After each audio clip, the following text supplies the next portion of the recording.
সবাইকে ধন্যবাদ জানাচ্ছি। ফিরে আসলাম আবারও আজকের আলোচনায়। কালকে আমি আপনাদের আলোচনা করেছি সাবজেক্ট অবজেক্ট প্রেডিকেট, কর্তৃকারক এবং কর্মকারক নিয়ে।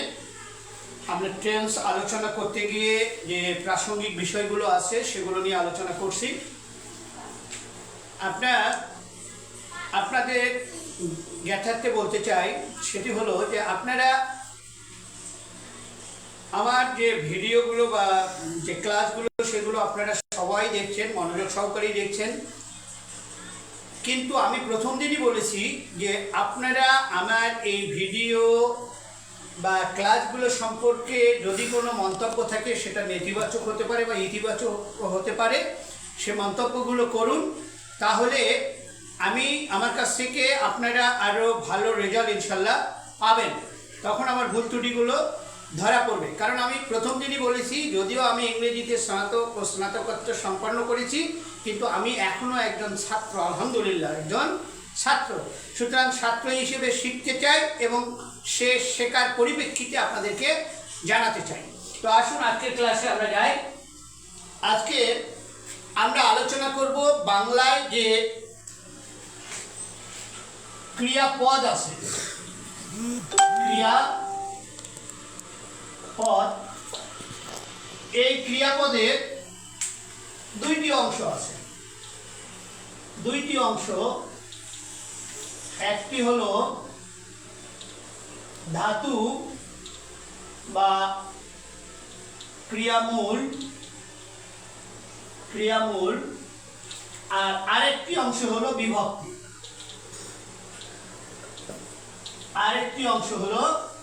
বিভক্তি।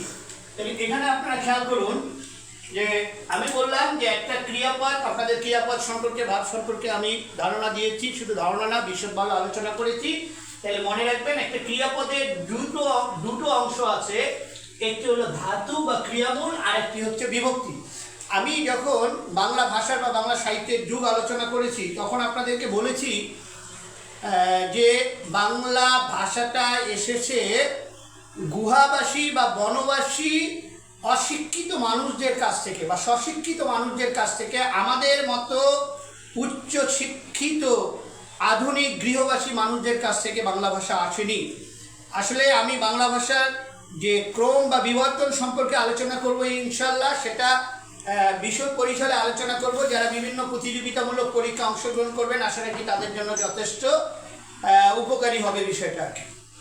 তো এখানে দেখুন যে আমি বললাম ধাতু বা ক্রিয়ামূল, আর একটা হচ্ছে বিভক্তি। এই যে বললাম যে বনবাসী বা আপনার গুহাবাসী যে মানুষ, তারা কিন্তু মানে ভাষাটা ব্যবহার করতো তুই তুকারি। তাদের ভাষাটা মূলত তুই তুকারির মধ্যেই সীমাবদ্ধ ছিল। যেমন তুই খা, তুই যা, হ্যাঁ, তুই আয়, এই শব্দগুলোর মধ্যে, যেমন তুই খা, খা যা, হ্যাঁ, এগুলোর মধ্যেই সীমাবদ্ধ ছিল। আমরা যেমন এখন ব্যবহার করি যে তুমি যাও, আপনি যান, এরকমভাবে কিন্তু তারা ব্যবহার করতো না। অর্থাৎ আমরা বলতে পারি যে সম্মানার্থে নয়, সাধারণ অর্থেও নয়, কিন্তু তুচ্ছার্থে ব্যবহার করতো।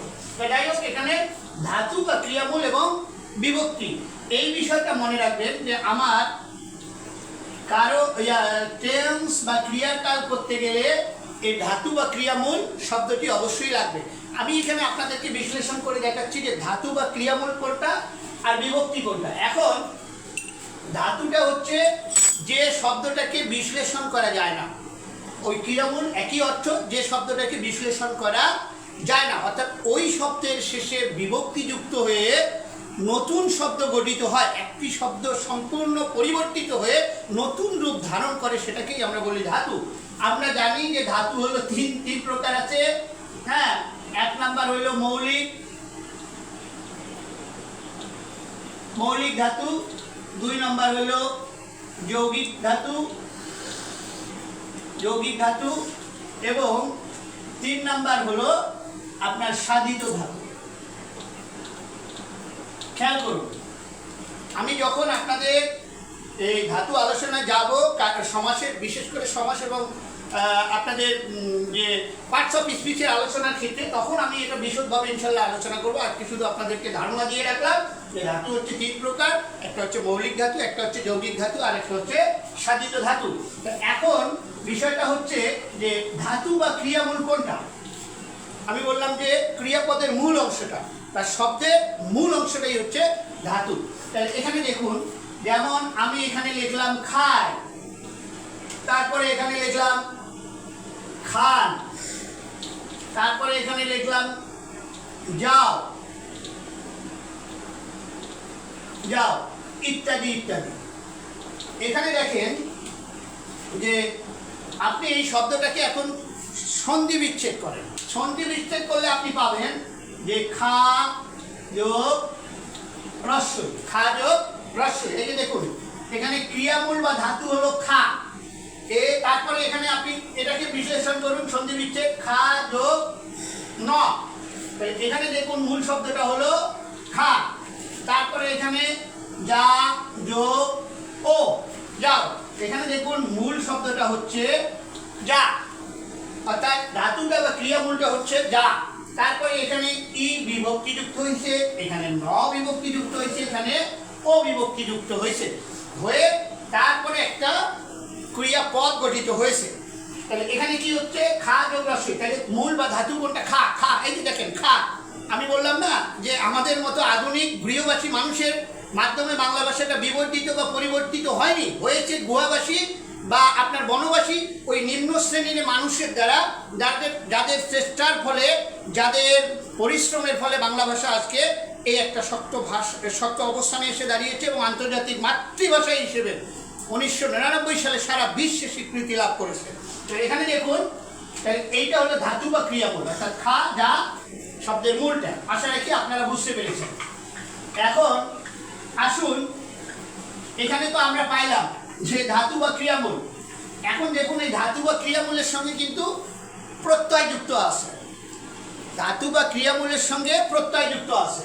তাহলে আমরা ক্রিয়াপদের আলোচনা শেষে এখন আমরা যাচ্ছি প্রত্যয়। দেখুন আমি বলছি না যে একটা পার্টের সঙ্গে আরেকটা পার্ট অঙ্গাঙ্গিভাবে জড়িয়ে আছে, অর্থাৎ কেউ কিন্তু বৈমাত্রীয় ভ্রাতা নয়, সবাই কিন্তু হচ্ছে সহোদর ভ্রাতা।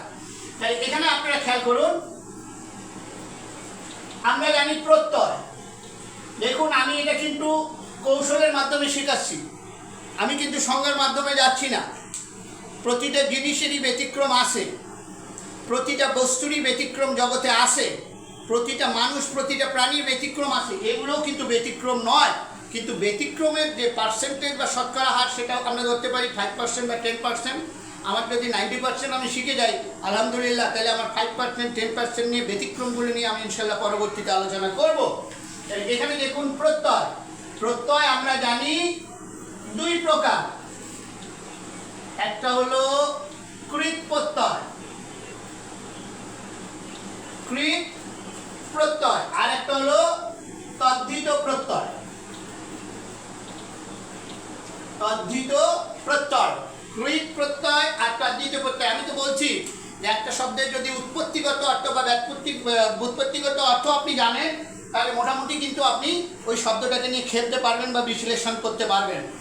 এখানে দেখুন কৃৎ প্রত্যয় বলা হয়, ক্রিয়া সংশ্লিষ্ট যে প্রত্যয় সেটা হলো কৃৎ প্রত্যয়, আর তদ্ধিত প্রত্যয়টাকে বলা হয় নাম প্রত্যয়, নামপদ। নামপদ, কৃৎ প্রত্যয় হলো ক্রিয়াপদ, তদ্ধিত প্রত্যয় হলো নামপদ। নাম শব্দের অর্থ হলো কিন্তু বিশেষ্য, আর ক্রিয়াপদ মানে হলো কাজ।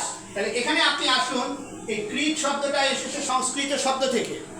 কৃৎ শব্দটা এসেছে সংস্কৃত শব্দ থেকে, যার অর্থ হলো কোনো কিছু করা, কোনো কিছু করা।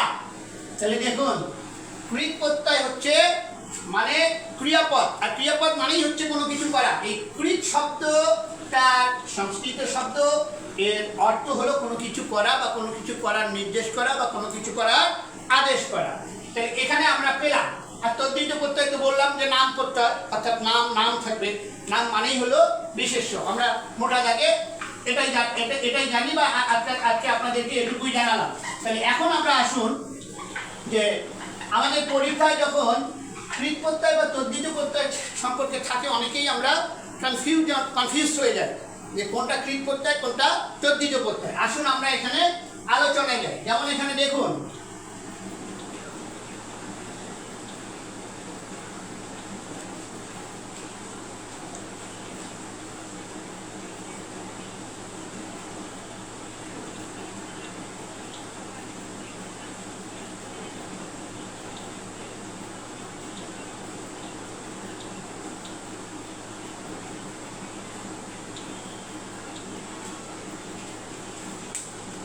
খেলনা, দোলনা, পাগলামি, আমি 3টি শব্দ এখানে লিখলাম। এই শব্দগুলোকে আসুন আমরা সন্ধি বিচ্ছেদ করি। সন্ধি বিচ্ছেদ করলে হচ্ছে খেল যোগ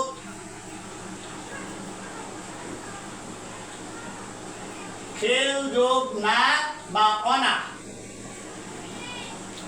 তারপরে এখানে আমরা আসতেছি দোল যোগ না অথবা দুল যোগ না।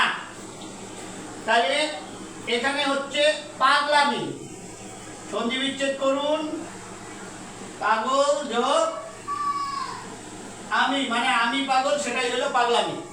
তাহলে এখানে হলো, দেখুন এখন আপনারা, আমি বললাম যে কীট প্রত্যয়, তাহলে মনে রাখবেন এই যে সন্ধি বিচ্ছেদ করার পর আপনি এই ধাতু বা ক্রিয়ামূলটাকে ধরবেন, খেল, তারপরে এখানে দোল বা এখানে হলো দুল বা এখানে হলো পাগল।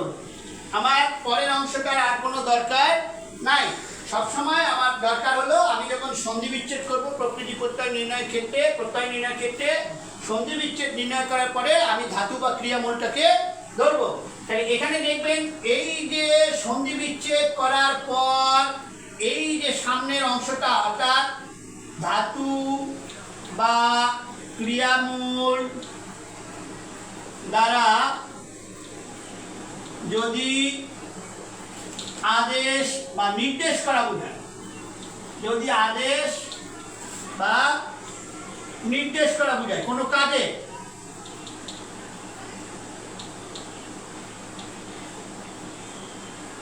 তাহলে কৃত প্রত্যয়। সিম্পল জিনিস, আপনাদের শুধু টেকনিক এটুকু মনে রাখুন, ইনশাল্লাহ আমার দৃঢ় বিশ্বাস আপনারা পারবেন। তাহলে এখানে মনে রাখবেন যে সন্ধি বিচ্ছেদ করার পর যে ধাতু বা ক্রিয়ামূল দিয়া যদি আদেশ বা নির্দেশ করা বোঝায়, আদেশ বা নির্দেশ করা মানে কোনো কাজেরই আদেশ বা নির্দেশ করা যদি বোঝায়, তাহলে সেটা হলো কৃত প্রত্যয়। যেমন এখানে দেখেন, আপনি প্রশ্ন করুন খেলনা, খেল খেল খেল, এই আমরা প্রশ্ন করি না, এই তুই খেল, তুই খেল বা তুই খেল, তাহলে এখানে কি বোঝাচ্ছে? আদেশ বা নির্দেশ। তার মানে এখানে এই যে কৃত প্রত্যয় একটা হসন্ত আসবে, তখন আপনি এখানে হসন্ত দিয়ে দিবেন। তারপরে এখানে দোল, এই দোল দোল দোল খা, এই তুই দোল দোল খা, নামিস না, দোল দোল, এই তুই দোল দোল দোল, এখানে দোল, নামিস না। তাহলে এখানে কি হলো? কোনো কাজের আদেশ বা নির্দেশ করা হলো। আর এখানে পাগল যোগ আমি, পাগল দিয়ে কি কোনো কাজ করা বোঝাচ্ছে? কোনো কাজ করা বোঝাচ্ছে না। তাই এখানে কাজ করা বোঝাচ্ছে, তাহলে সেটা হলো কৃত প্রত্যয়। আর এখানে যদি ধাতু বা ক্রিয়ামূলটা দ্বারা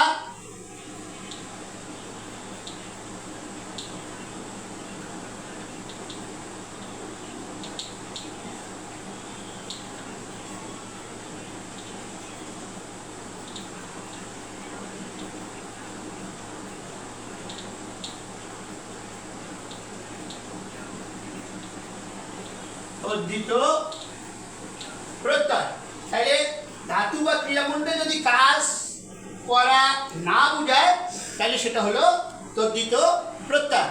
আশা করি আপনারা প্রত্যয়টা আপনারা বুঝতে পেরেছেন এবং ইনশাল্লাহ আপনাদের আর সমস্যা থাকবে না। এখন আমরা আসুন যে আমরা যেহেতু ইংরেজিতেও টেন্স শিখব, তাহলে বাংলায় যেহেতু আমরা ধাতু বা ক্রিয়ামূল অর্থাৎ ক্রিয়াপদের যে দুটি অংশ সেটি যেহেতু শিখলাম, তাহলে এখন আমাদের অবশ্যই ইংরেজিতেও ধাতু বা ক্রিয়ামূল বা শব্দমূল যেটা আছে সেটা আমাদের শিখতে হবে বা জানতে হবে। এবং এটা মনে রাখবেন যে আমি যেটা নিয়ে এখন আলোচনা করব এটা আপনাদের মেডিকেল পরীক্ষায়ও আসে, ইউনিভার্সিটি পরীক্ষায়ও আসে, এমনকি আপনাদের বিসিএস প্রিলিমিনারি পরীক্ষায়ও আসে। সুতরাং আপনারা যারা 6 to মাস্টার্স কমপ্লিট করেছেন বা অনার্স মাস্টার্সে অধ্যয়নরত বা যারা বিভিন্ন প্রতিযোগিতামূলক পরীক্ষায় অংশগ্রহণ করছেন, তারা লক্ষ্য রাখুন। আশা রাখি আপনাদের এই বিষয়টা নিয়ে আর ভবিষ্যতে মনের মধ্যে কোনো দ্বন্দ্ব থাকবে না। এখন আসুন, আমরা তো বাংলায় তো ক্রিয়াপদ আলোচনা করলাম, ইংরেজিতে মনে রাখবেন ডেরিভেটিভস, ডেরিভেটিভস, TIVES। দেখুন ডেরিভেটিভস হয়তো অনেকে নতুন শুনতে পারেন, কিন্তু ইংরেজিতে এটিও আসে ডেরিভেটিভস। ডেরিভেটিভস শব্দটার অর্থ হচ্ছে বাংলা অর্থ হচ্ছে ধাতু বা শব্দ মূল। ধাতু বা শব্দমূল ওই বাংলায় যা তাই এখানেও তাই, অর্থাৎ একটা শব্দের পরে বিভক্তি আর অথবা একটা শব্দের সামনে আমরা উপসর্গ যেটাকে বলি প্রিফিক্স, আর একটা শব্দের পরে সাফিক্স যুক্ত হয়ে শব্দের যে পরিবর্তন ঘটায়, শব্দের অর্থের পরিবর্তন ঘটে না কিন্তু শব্দের গঠনমূলক যে পরিবর্তন সেই পরিবর্তনটি ঘটায় সেটিকে আমরা বলবো ডেরিভেটিভস। হ্যাঁ, যেহেতু আমি ব্যাংকের মানুষ, ডেরিভেটিভস মানে অর্থনীতির ভাষায় হচ্ছে, যে যারা অর্থনীতির ছাত্র আসেন এখানে যারা, আমি বলছি মিলাই নেন, ডেরিভেটিভস অর্থনীতির ভাষায় হচ্ছে এমন একটি চুক্তি যার নিজস্ব কোনো মূল্য নেই, কিন্তু এখানে আমরা যেটাকে বলি যে সহায়ক জামানত, কোলেটারাল ভ্যালু, আমরা যে বন্ধক গ্রহণ করি, অর্থাৎ কোনো জমি হতে পারে, কোনো পণ্য হতে পারে, স্টক হতে পারে, শেয়ার হতে পারে, ডিবেঞ্চার হতে পারে, এই যে এগুলো যে বন্ধক নেই এগুলোর ভ্যালু আছে। তাইলে আমরা এখানে ডেরিভেটিভস মানে পাইলাম এমন একটি আর্থিক চুক্তি যার কোনো নিজস্ব ভ্যালু নেই, কিন্তু এক্ষেত্রে যে সম্পদটি কোলেটারাল ভ্যালু বা সহায়ক জামানত হিসেবে বন্ধক গ্রহণ করা হয় তার ভ্যালু আছে। এটা হলো অর্থনীতির ভাষায়, সায়েন্সের ভাষাও আছে, সেদিকে যাচ্ছি না। তাহলে এখানে দেখুন ডেরিভেটিভস মানে হচ্ছে ধাতু বা শব্দমূল। এখন এটা কিভাবে হয়, ধাতু বা শব্দমূল কিভাবে হয় মনে রাখবেন, বাংলায় কিন্তু আমরা করলাম শুধু ক্রিয়াপদের সঙ্গে বিভক্তি যুক্ত হচ্ছে হয়ে কিন্তু এটার অর্থের ভিন্নতা আসছে, অর্থের ভিন্নতা না, গঠনমূলক পরিবর্তন আসছে। কিন্তু এখানে হলো কি, ইংরেজির ক্ষেত্রে মনে রাখবেন যে এখানে ভার্ব থেকে যখন আপনি নাউন করবেন সেটিও ডেরিভেটিভস হতে পারে, বা নাউন থেকে যখন আপনি অ্যাডজেক্টিভ করবেন সেটিও ডেরিভেটিভস হতে পারে, আবার অ্যাডজেক্টিভ থেকে যখন আপনি অ্যাডভার্ব করবেন সেটিও কিন্তু ডেরিভেটিভস হতে পারে। অর্থাৎ এখানে ভার্ব, নাউন, অ্যাডজেক্টিভ, অ্যাডভার্ব এখানে সবগুলোই ডেরিভেটিভ হিসেবে কাজ করবে। আসুন আমরা উদাহরণে যাই। যেমন আপনারা দেখুন যে আমরা এখানে আসছি কনক্লুড, এটা কিন্তু প্রিন্সিপাল ভার্ব, আপনাদের ভার্ব যে আলোচনা করেছি সেখানে কিন্তু আমি বলেছি। তাহলে এখানে কনক্লুড মানে কি, উপসংহার টানা বা সমাপ্ত করা, শেষ করা। তাহলে এখানে আপনি এখানে কি করলেন, এখানে কনক্লুসিভ করলেন, কনক্লুসিভ থেকে আপনি আসলেন কনক্লুসিভলি, তার থেকে আপনি আসলেন কনক্লুশন বা কনক্লুশন। তাহলে এখানে কনক্লুশন বা কনক্লুশন। তাহলে এখানে দেখুন আপনার কনক্লুডটা হলো প্রিন্সিপাল ভার্ব, আপনি এসআইভি যুক্ত যখন করলেন তখন হয়ে গেল অ্যাডজেক্টিভ, তখন হয়ে গেল এটি অ্যাডজেক্টিভ। আবার অ্যাডজেক্টিভের সহিত যখন আপনি এলয় যুক্ত করলেন তখন হয়ে গেল এটি অ্যাডভার্ব। হ্যাঁ, আবার আপনি ডি টুলেই দিয়ে যখন এসআইওএন যুক্ত করলেন, SION যখন আপনি যুক্ত করলেন তখন এটি হয়ে গেল নাউন, তাহলে এখানে আপনি বলেন কনক্লুড যে শব্দটি অর্থাৎ প্রিন্সিপাল ভার্বটি আছে তার মানে ডেরিভেটিভস কোনটি? তাহলে কনক্লুডের ডেরিভেটিভস হচ্ছে আপনার, যদি এখানে কনক্লুসিভ সেটাও ডেরিভেটিভস হতে পারে, তারপরে কনক্লুসিভলি সেটাও ডেরিভেটিভস হতে পারে, আপনার কনক্লুডের যে নাউন কনক্লুশন সেটাও ডেরিভেটিভ হতে পারে। আপনাকে পরীক্ষায় দিল যে কনক্লুড এর ডেরিভেটিভ কোনটি, দিয়ে আপনার এই চারটের যে কোনো একটি থাকলো, আর বাকি অন্য তিনটি অপশন দিল, অন্য নাউন বা অন্য ভার্ব, অন্য শব্দের অ্যাডজেক্টিভ এগুলো দিল। তাই এই চারটের যে কোনো একটাই আপনার হতে পারে কি ডেরিভেটিভস। অর্থাৎ একটা শব্দের পরিবর্তন ঘটানোর পরে যে শব্দটি আসে, নতুন যে শব্দটি আসে সেটি হলো ওই শব্দটি ডেরিভেটিভ। তাহলে আপনার যদি অ্যাডজেক্টিভ দিয়া এখানে যদি কনক্লুসিভলি দিয়ে দেয় তাহলে কনক্লুসিভের ডেরিভেটিভ হলো কনক্লুসিভলি। আবার কনক্লুসিভ দিয়ে যদি এখানে যদি উত্তরে কনক্লুশন দিয়ে দেয় তার মানে কি কনক্লুসিভের ডেরিভেটিভ হলো কনক্লুশন। আপনারা আশা করি বুঝতে পেরেছেন। দেখুন আরেকটি আপনাদেরকে উদাহরণ দিচ্ছি। আপনাদের বোঝার খাতিরে। তাহলে এখানে দেখুন, আমরা জানি সুইট, সুইট মানে কি মিষ্টি, তাহলে কি, তাহলে এটাকে আমরা অ্যাডজেক্টিভ হিসেবে ধরতে পারি সুইট, তাই না? তাহলে এখান থেকে হলো সুইটেন। এই দেখুন শব্দের শেষে ইয়েন সাফিক্সে যুক্ত হয়ে কি হয়ে গেছে, প্রিন্সিপাল ভার্ব। তারপরে হয়ে গেল সুইটনেস, এটা হয়ে গেল নাউন, এটা হয়ে গেল নাউন। তাহলে এখানে সুইট থেকে আপনি সাফিক্স ইএন যুক্ত করে প্রিন্সিপাল ভার্ব করলেন, আবার এই সুইট থেকে এনইএস যুক্ত করে আপনি কি করলেন, এখানে নাউন করলেন। তাহলে এখানে কি হলো, সুইটের ডেরিভেটিভ হলো সুইটনেস, বা সুইটের আপনার ডেরিভেটিভ হলো সুইটেন, সুইটনেসের ডেরিভেটিভ হলো সুইট, সুইটেনের ডেরিভেটিভ হলো আপনার সুইটনেস, অথবা সুইটেনের ডেরিভেটিভ হলো সুইট, মানে একটি আরেকটি ডেরিভেটিভ। আশা রাখি আপনারা বুঝতে পেরেছেন। আজকে এ পর্যন্তই।